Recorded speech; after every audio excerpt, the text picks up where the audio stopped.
Dear student, welcome to my YouTube channel. इस video में हम लोग बात करेंगे कि न्यूक्लियस क्या है एंड न्यूक्लियस का स्ट्रक्चर क्या होता है, न्यूक्लियस का फंक्शन क्या होता है। न्यूक्लियस को जानने से पहले हम लोग ये जानेंगे कि न्यूक्लियस जो होता है हमारे बॉडी किस पार्ट में प्रेजेंट होता है।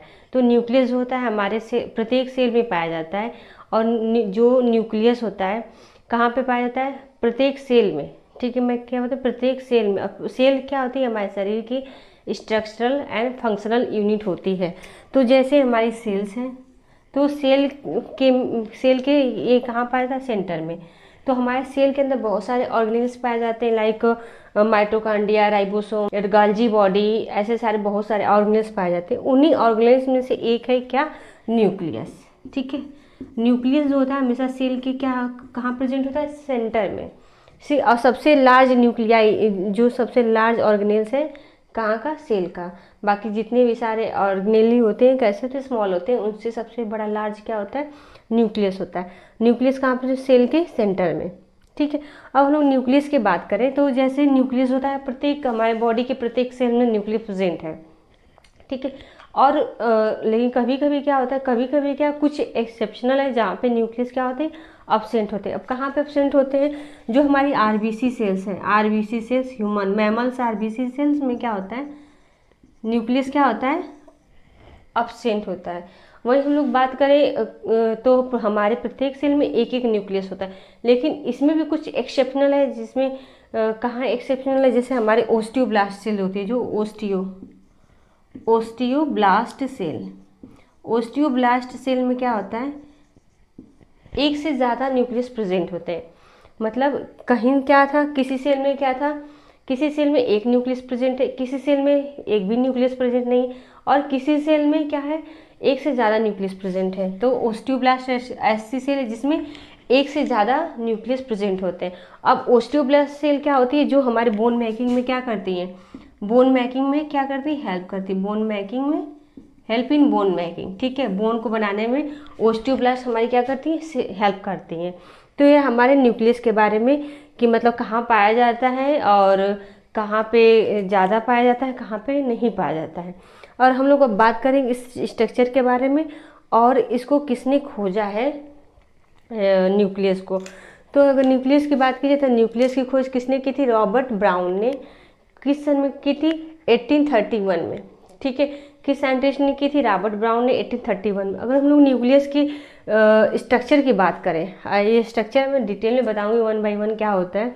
तो ये है न्यूक्लियस का स्ट्रक्चर, जो कहाँ पाए थे? हमारे सेल के सेंटर में। तो जब हमारे सेल के सेंटर में पाए तो इसमें कैसे डबल मेम्ब्रेन होती है, इसके अंदर न्यूक्लियोप्लाज्म होता है। जैसे हमारे सेल्स के अंदर साइटोप्लाज्म होता है, उसी तरह न्यूक्लियस के अंदर क्या होता है? न्यूक्लियोप्लाज्म होता है। ये है न्यूक्लियस के अंदर एक स्मॉल न्यूक्लियस जिसको बोलते हैं न्यूक्लियोलस पाया जाता है। एंड क्रोमेटिन थ्रेड पाए जाते हैं, न्यूक्लियर मेम्ब्रेन पाई जाती है, पेरी न्यूक्लियर स्पेस पाए जाते हैं। हम लोग इसके बारे में वन बाय वन करके पढ़ेंगे कि क्या क्या ये होते हैं, कैसे स्ट्रक्चर का फॉर्मेशन करते हैं न्यूक्लियस के। तो हम लोग पहले देखते हैं इसके स्ट्रक्चर के बारे में क्या होता है, इसके बारे में थोड़ा न्यूक्लियस के बारे में देखते हैं कि न्यूक्लियस क्या होता है। तो न्यूक्लियस इज डबल मेम्ब्रेन बाउल बॉडी। मतलब जो न्यूक्लियस है कैसा स्ट्रक्चर है? डबल मेम्ब्रेन, मतलब सिंगल मेम्ब्रेन नहीं है, डबल मेम्ब्रेन। एक ई मेम्ब्रेन और एक मेम्ब्रेन, दो मेम्ब्रेन है। और एक मेम्ब्रेन क्या बोलते हैं? जो बाहर की तरफ है उसको बोलते हैं आउटर मेम्ब्रेन, जो अंदर की तरफ है न्यूक्लियोप्लाज्म की तरफ उसको हम लोग क्या बोलते हैं? Inner membrane. ठीक है, तो कैसी न्यूक्लियस कैसे स्ट्रक्चर? Double bond membrane. ठीक है, दो डबल लेयर है।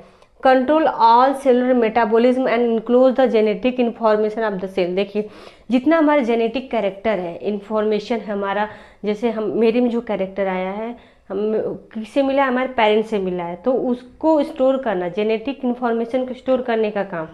ठीक है, और कंट्रोल करना, जितने सेलुलर मेटाबॉलिज्म एक्टिविटीज़ हो रही है हमारे सेल के अंदर उनको कंट्रोल करने का काम किसका होता है? हमारे न्यूक्लियस का होता है। जैसे ये जेनेटिक मटेरियल पेरेंट्स हैं। ठीक है, पेरेंट्स से कहाँ पे है? हमारे डॉटर सेल्स में, डॉटर।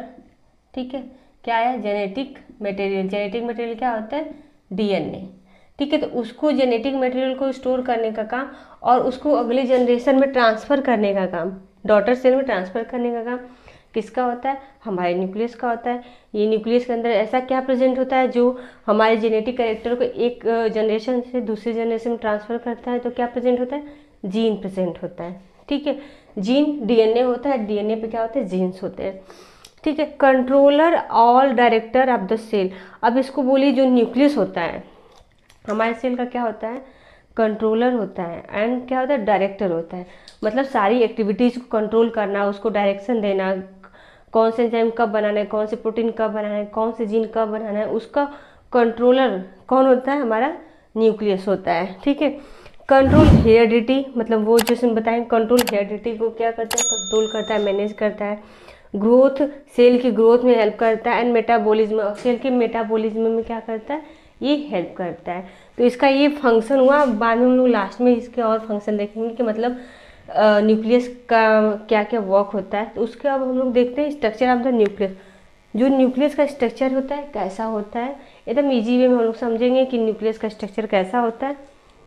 तो ये देखते हैं न्यूक्लियस का स्ट्रक्चर। तो न्यूक्लियस के स्ट्रक्चर के बारे में बात करते हैं, इसमें मेन 4 कंपोनेंट होते हैं। कितने कंपोनेंट? तो 4 कंपोनेंट होते हैं। तो फर्स्ट कंपोनेंट है न्यूक्लियर मेम्ब्रेन, जिसको बोलते हैं ये है, this one is nuclear membrane, जो क्या किया? जेनेटिक मटेरियल, जो डीएनए हमारा जो क्रोमैटिन थ्रेड है उसको क्या किया? इनक्लोज किया है। तो उसको न्यूक्लियर मेम्ब्रेन बोलिए या इन्वेलप होता है बोलिए, या कैरियोथिका, इसी को हम लोग कैरियोथिका बोलते हैं, इन्वेलप भी बोलते हैं और न्यूक्लियर मेम्ब्रेन भी बोलते हैं। जैसे न्यूक्लियर मेम्ब्रेन जैसे हमारा सेल के अंदर, सेल के बाहर जो मेम्ब्रेन होती है उसको हम लोग सेल मेम्ब्रेन बोलते हैं। उसी तरह हमारे न्यूक्लियस के बाहर भी एक मेम्ब्रेन होती है जिसको हम लोग क्या बोलते हैं? Nuclear membrane. ठीक है, या कैरियोथिका। कैरियो मीन्स क्या होता है? न्यूक्लियस। ठीक है, उसके बाद है न्यूक्लियोप्लाज्म। जैसे हमारे सेल्स के अंदर बहुत सारे साइटोप्लाज्म प्रेजेंट है, साइटोप्लाज्म, तो उसी तरह हमारे न्यूक्लियस के अंदर क्या प्रेजेंट होते हैं? न्यूक्लियोप्लाज्म। न्यूक्लियोप्लाज्म के अंदर बहुत सारे क्या होते हैं? फ्लूइड, थिक फ्लूइड होते हैं, जिसमें chromatin fibre and DNA nucleolus suspend होते हैं, मतलब डूबे रहते हैं, मर्ज होते हैं। ठीक है, अगर वो नंबर न्यूक्लियोलस, या इसको बोलते हैं ये है, this one is nucleolus, this, ठीक है, मेन पार्ट होता है इस न्यूक्लियस का, न्यूक्लियोलस या लिटिल न्यूक्लियस बोलिए, या जो है इसको बोलिए आप लिटिल न्यूक्लियस बोलिए, या आप लोग क्या बोल सकते हैं? Ribosome factory. या इसको अगर पूछा जाए कि हमारे सेल्स का कौन सा पार्ट जो है जो राइबोसोम फैक्ट्री के नाम से जाना जाता है, तो आप लोग क्या बोलेंगे? न्यूक्लियोलस। ठीक है, तो अब हम लोग बात करते हैं 1 बाय 1 एक के बारे में कि इनका स्ट्रक्चर कैसे मिलकर बना है, इनका फंक्शन क्या होता है। तो हम बात करेंगे किसके बारे में? न्यूक्लियर मेम्ब्रेन के बारे में। ठीक है, अब हम लोग न्यूक्लियर मेम्ब्रेन के बारे में बात करें। न्यूक्लियर मेम्ब्रेन कैसी होती है, मैं यहाँ पे बताऊँ। डबल मेम्ब्रेन कैसी होती है? Double membrane, inner membrane and outer membrane. ठीक है, डबल मेम्ब्रेन होती है, inner membrane and outer membrane. और देखिए ये है 1 and 2, inner membrane, this one is inner membrane, this one is outer membrane. ठीक है, जो इनर मेम्ब्रेन होती है टुवर्ड्स द न्यूक्लियोप्लाज्म, देखिए किधर इसमें क्या हमारा भरा है? न्यूक्लियस के अंदर न्यूक्लियोप्लाज्म है, और न्यूक्लियोप्लाज्म के की तरफ कौन सी लेयर होती है? तो इनर मेम्ब्रेन। ठीक है, और आउटर मेम्ब्रेन कहाँ होती है? Towards the cytoplasm. अब साइटोप्लाज्म क्यों करें? क्योंकि हमारे ये सेल्स है, सेल के अंदर ये है न्यूक्लियस, ये लेयर जो है इन आउटर लेयर किधर होती है? टुवर्ड द साइटोप्लाज्म, और इनर मेम्ब्रेन किधर थे? Towards the nucleoplasm. ठीक है, तो 2 मेम्ब्रेन हो गए, inner membrane and outer membrane. Inner membrane toward the nucleoplasm and outer membrane toward the cytoplasm. ठीक है, 2 मेम्ब्रेन हो गए। अब इसकी न्यूक्लियर मेम्ब्रेन वर्क क्या करती है, इसमें फंक्शन क्या होता है न्यूक्लियर मेम्ब्रेन का, उसके बारे में लोग देखें क्या होता है। तो न्यूक्लियर मेम्ब्रेन क्या करती है? डबल मेम्ब्रेन तो हो गई, सेपरेट करती है cell genetic material from the surrounding cytoplasm. अब देखिए जैसा मैं बताई हूँ आपको, जो न्यूक्लियस है हमारा किसके अंदर सस्पेंड है? सेल्स के अंदर प्रेजेंट है, और सेल के अंदर क्या होता है? साइटोप्लाज्म। तो साइटोप्लाज्म ये इधर बाहर की तरफ है, ठीक है, और इधर न्यूक्लियोप्लाज्म में जेनेटिक मटेरियल, उसको सेपरेट करने का काम न्यूक्लियोप्लाज्म को या जेनेटिक मटेरियल को, न्यूक्लियस के जेनेटिक मटेरियल को साइटोप्लाज्म से सेपरेट करने का काम किसका होता है? न्यूक्लियर मेम्ब्रेन का, ठीक है। किसका होता है? न्यूक्लियर मेम्ब्रेन का। तो एक फंक्शन ये हो गया, न्यूक्लियर मेम्ब्रेन क्या करती है? सेपरेट करती है सेल जेनेटिक मटेरियल को फ्रॉम द सराउंडिंग साइटोप्लाज्म से। दूसरा क्या है? Barrier to prevent macromolecule like large particles. देखिए जैसे हमारा सेल के अंदर जो स्मॉल मॉलिक्यूल है हमेशा थ्रू न्यूक्लियर मेम्ब्रेन के थ्रू क्या होते हैं? पास थ्रू होते रहेंगे। क्या होते हैं? पैसिव ट्रांसपोर्ट के थ्रू मूव ऑन करते रहेंगे इधर से उधर, साइटोप्लाज्म से न्यूक्लियर प्लाज्म की तरफ, न्यूक्लियर प्लाज्म से साइटोप्लाज्म कैसे मूव ऑन करते हैं। लेकिन जो लार्ज पार्टिकल है उनको बैरियर करने का काम, रोकने का काम, जब सेल को ज़रूरत ना हो तो उनको बैरियर करने का काम कौन मेम्ब्रेन करती है? Nuclear plasm, sorry nuclear membrane, ठीक है, न्यूक्लियर मेम्ब्रेन करती है। अब देखिए अब है न्यूक्लियर पोर। अब न्यूक्लियर पोर क्या होते हैं? चैनल होते हैं। न्यूक्लियर पोर क्या, अभी मैं जस्ट न्यूक्लियर पोर क्या यहाँ पर प्रेजेंट होते हैं, जैसे ये इसके बीच में स्पेस है ना, ये जो मतलब हमारा जो ये मैं बात करूँ, हाँ जो न्यूक्लियर मेम्ब्रेन दो जो जहाँ जहाँ जुड़ी होती हैं वहाँ पे होते हैं न्यूक्लियर पोर। ये है न्यूक्लियर पोर। न्यूक्लियर पोर का फंक्शन क्या होता है? देखिए जो हमारी न्यूक्लियर मेम्ब्रेन होती है सारे मॉलिक्यूल्स होते हैं जो लार्ज मॉलिक्यूल उनको पास थ्रू नहीं होने देती है। तो जो लार्ज मॉलिक्यूल है क्या होते हैं? लार्ज मॉलिक्यूल न्यूक्लियर पोर के थ्रू कैसे इसके अंदर इन और आउट होते रहेंगे, ठीक है। इन और आउट लार्ज मॉलिक्यूल किसके थ्रू होते हैं? न्यूक्लियर पोर के थ्रू होते हैं, ठीक है। अब एक और मैं आपको, हाँ, न्यूक्लियर पोर के थ्रू पास आउट होते रहते हैं। तो हमारे जो न्यूक्लियस पोर कितने होते हैं? 300 to 400, ठीक है। 300 से 400 पोर होते हैं हमारे किसमें? न्यूक्लियस में, जिसके द्वारा large molecule in and out होते रहते हैं ना, ठीक। अब हम लोग बात करेंगे किसके बारे में? न्यूक्लियर लेमिना क्या है।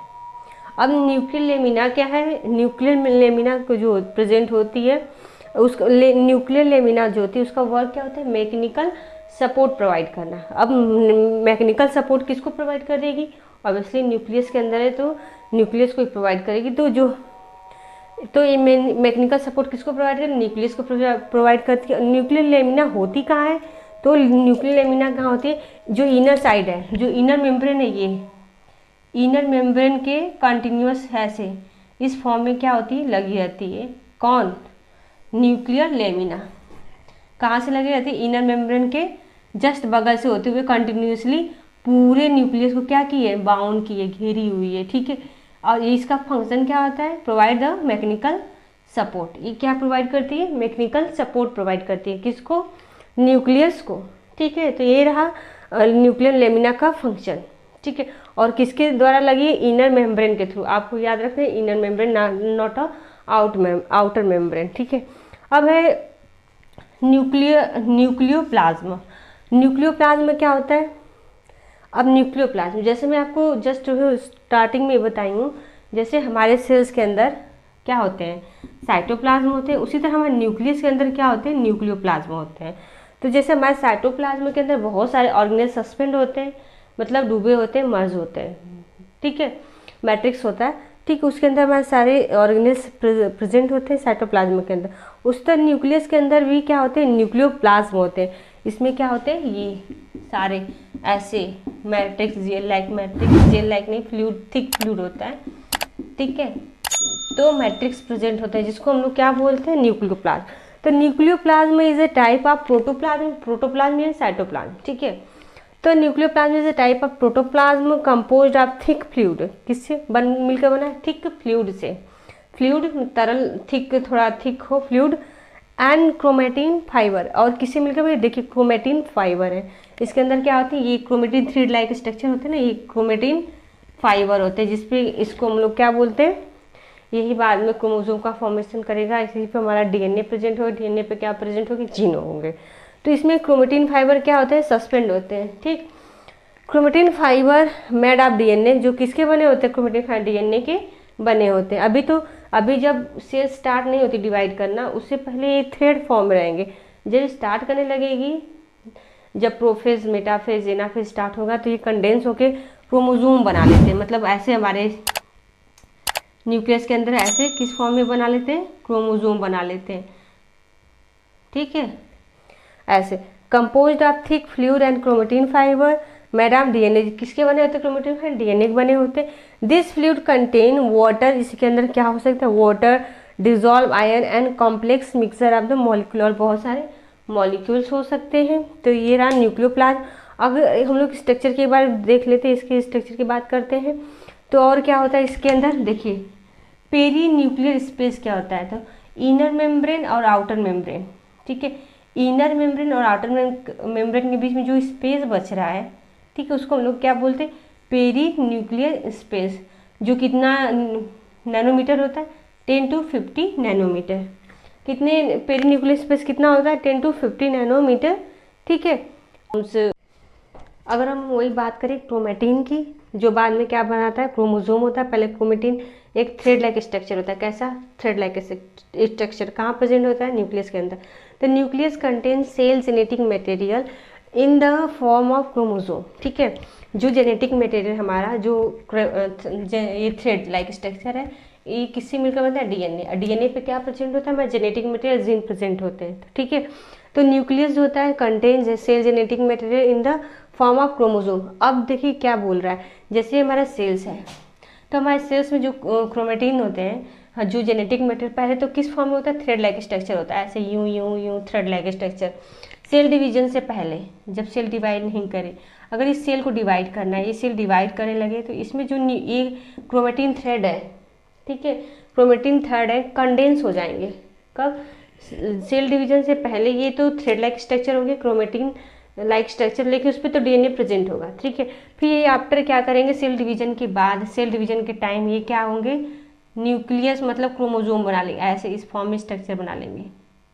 कैसे, इस फॉर्म में स्ट्रक्चर थोड़े कंडेंस होके ऐसे हमारे सेल्स में बन जाएंगे। और ये क्या है, किसके मिलकर बने हैं, डीएनए पे। डीएनए पे क्या प्रेजेंट होते हैं, जीन प्रेजेंट होते हैं, जो हमारे जेनेटिक कैरेक्टर को पेरेंट्स से डॉटर सेल में भेजने का काम करते हैं। अब वही हम लोग क्रोमेटिन पे बात करें, जैसे क्रोमेटिन किससे मिलकर, डीएनए। डीएनए का फुल फॉर्म क्या होता है, डीऑक्सीराइबोज, डीऑक्सीराइबोज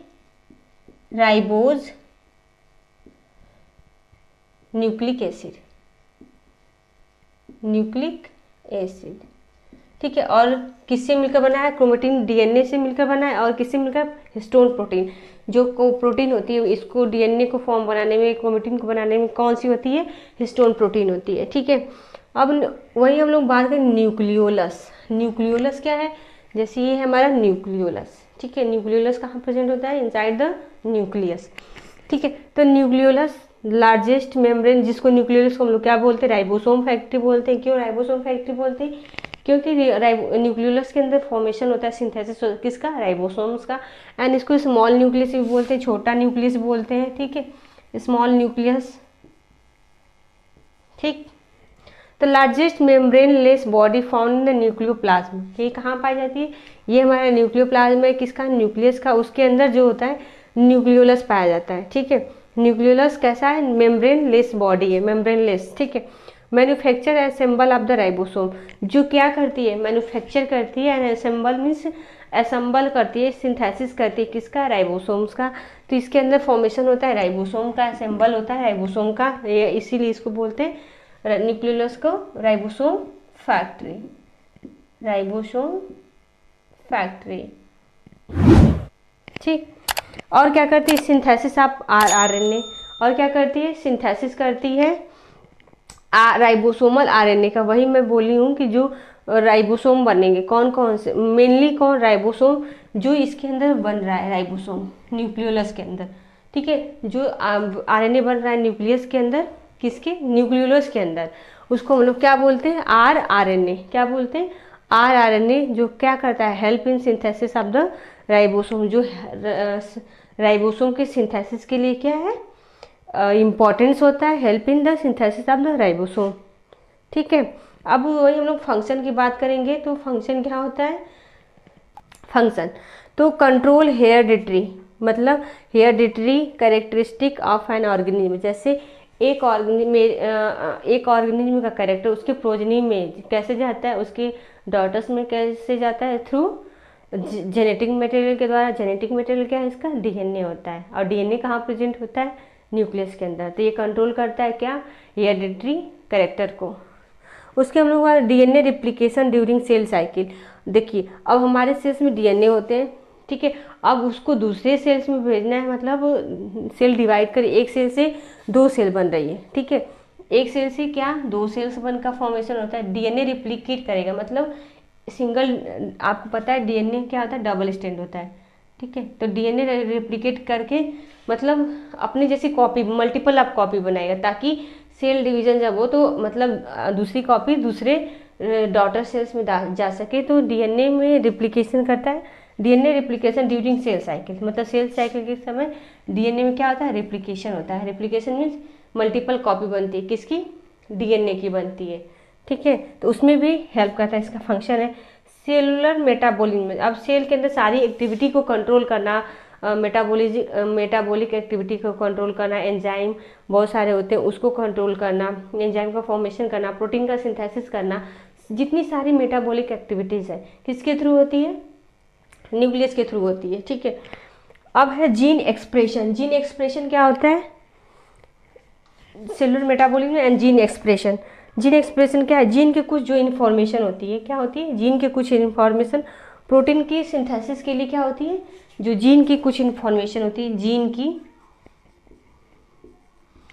की जो कुछ इन्फॉर्मेशन होती है, जो किसके लिए सिंथेसिस, जो प्रोटीन के सिंथेसिस के लिए क्या होती है, इम्पॉर्टेंस होती है। जितने भी हमारे सारे जीन होते हैं, हमारे डीएनए के अंदर जितने भी सारे जीन होते हैं, उनका कुछ ना कुछ क्या होता है, स्पेसिफिक क्या होता है, कैरेक्टर होता है। मतलब वो कैरेक्टर के लिए रिस्पॉन्सिबल होते हैं, कुछ प्रोटीन के सिंथेसिस के लिए रिस्पॉन्सिबल होते हैं। वो जैसा करेंगे वैसा प्रोटीन का फॉर्मेशन होगा, वैसे प्रोटीन का सिंथेसिस होगा। तो जीन एक्सप्रेशन क्या है, जीन के कुछ इन्फॉर्मेशन प्रोटीन की क्या सिंथेसिस के लिए यूज होती है, तो उसी को हम लोग बोलते हैं जीन एक्सप्रेशन। तो ये रहा function, control hereditary characteristic of an organism, DNA replication during cell cycle, cellular metabolism and gene expression, ठीक है। तो आई होप आप लोग को वीडियो समझ में आया होगा। अगर वीडियो समझ में आया तो प्लीज़ लाइक शेयर सब्सक्राइब, और अगर मेरी आप आने वाली वीडियो को देखना चाहते हैं तो नोटिफिकेशन आइकन को क्या करें, प्रेस करें, ताकि हमारी आने वाली न्यू वीडियो आपको मिलती रहे।